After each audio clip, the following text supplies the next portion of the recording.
আবারও কর্মবিরতির ডাক দিয়েছে পুরুলিয়া দেবেন মাহাতো গভর্নমেন্ট মেডিকেল কলেজ ও হাসপাতালের যে ডাক্তারি ইন্টার্ন, তারা কিন্তু ইতিমধ্যে কর্মবিরতির ডাক দিয়েছে আবার, অর্থাৎ শিফটিং প্রক্রিয়া আটকে যাওয়ার কারণে তারা কিন্তু এই কর্মবিরতির ডাক দিয়েছে।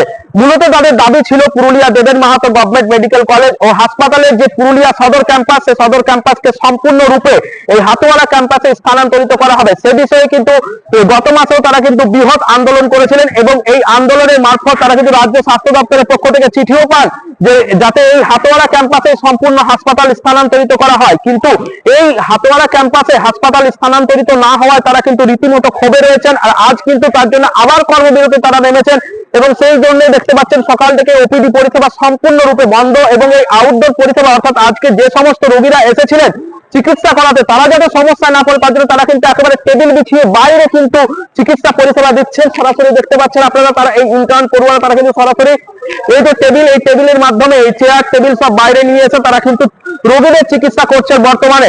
তবে এই বিষয়ে তারা পরিষ্কার জানিয়ে দিয়েছেন যদি শিফটিং না হয়, অর্থাৎ সদর ক্যাম্পাস যদি হাতোয়ারা ক্যাম্পাসে সম্পূর্ণরূপে যদি শিফটিং না হয়, রোগী যদি ভর্তি না হয়, তাহলে কিন্তু তারা সম্পূর্ণরূপে কর্মবিরতিতে নামবেন। এ বিষয়ে কিন্তু পরিষ্কার জানিয়ে দিয়েছেন তারা।